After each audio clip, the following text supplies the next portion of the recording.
Hello dear students, welcome in ASC starter. Dear student, इस video में मैं आपको क्लास 10th की जो डेट शीट है ना, जो रिवाइज्ड हुई है सीबीएसई की तरफ से, वो बताने जा रहा हूँ। देखिए, कुछ चेंज हुए हैं। अब आप इस डेट शीट को नोट कीजिए। इस डेट शीट के हिसाब से ही अब आपके एग्ज़ाम होंगे, ठीक है। तो आपके पेपर तो 15 फरवरी से स्टार्ट है, तो अब देख लो कि अब कौन कौन सा पेपर है। ये डेट शीट आप नोट कर लो। जो आपका सब्जेक्ट है ना, वो वाला आप इसमें आराम से देख लीजिए। जैसे अगर किसी बच्चे का ब्यूटी एंड वेलनेस है, कोड 407 है, तो उसका पेपर 16 फरवरी को। ये सारे इनमें से जो भी आपका एग्जाम होगा वो 16 फरवरी को होगा। यहाँ पर आप देख रहे हैं, ठीक है। जैसे हिंदी ए, हिंदी बी, इंग्लिश ए, इंग्लिश बी जैसे होती है ना, वो आप ध्यान से देखना, ताकि आप उसके हिसाब से प्लानिंग कर सकें और अपने एग्जाम की तैयारी कर सकें। अभी शुरू में ना, जो है ना, स्किल वाले सब्जेक्ट के पेपर होते हैं, तो ये नॉर्मली 2 घंटे के होते हैं। कुछ ऐसे होते हैं जो 3 घंटे के होते हैं। जैसे अब देखे जाए तो ये पेंटिंग का जो है वो आपका 2 घंटे का, बाकी ये जो पेपर है ये 3 घंटे वाला है। तो आप टाइम भी जरूर नोट कर लीजिएगा कि आपको कितने घंटे वाला एग्ज़ाम रहेगा, ठीक है। और 17 फरवरी से जो है वो देख लो कौन कौन से पेपर म्यूज़िक वाले हैं। ये आप देखेंगे तो ये भी देखो, ये वाले जो है ना तीन, ये तो 2 घंटे वाला और ये वाला 3 घंटे वाला एग्ज़ाम है। फिर 19 फरवरी को देखे तो संस्कृत का पेपर है। अब देखो, जैसे कम्युनिकेटिव है या बिना कम्युनिकेटिव है, कोड जरूर ध्यान रखना डियर, कोड जरूर ध्यान रखना। तो आपको बिल्कुल वैसे तैयारी रखनी है। जैसे अब उर्दू ए, उर्दू बी है, तो कोड इसका ये, कोड इसका ये। आप देखो, उर्दू ए हो या बी हो, पेपर 20 फरवरी को है। बंगाली, तमिल, तेलुगु, मराठी, क्योंकि पूरी इंडिया की बात हो रही है ना, तो सारे के सारे यहाँ पर दे रखे होते हैं।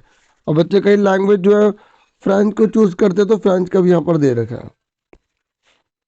ऐसे देखो, 21 तारीख को हिंदी का है। अब चाहे ए हो या बी हो, कोड याद रखना, क्योंकि जब आपको एग्जाम में क्वेश्चन पेपर मिलेगा उसके ऊपर भी कोड चेक कर लेना। अगर आपको दूसरा कोड मिल गया, आपको तो क्वेश्चन समझ ही नहीं आ रहे कौन से आ गए, क्योंकि हिंदी ए और हिंदी बी होती है ना, ये आपको ध्यान रखना होता है।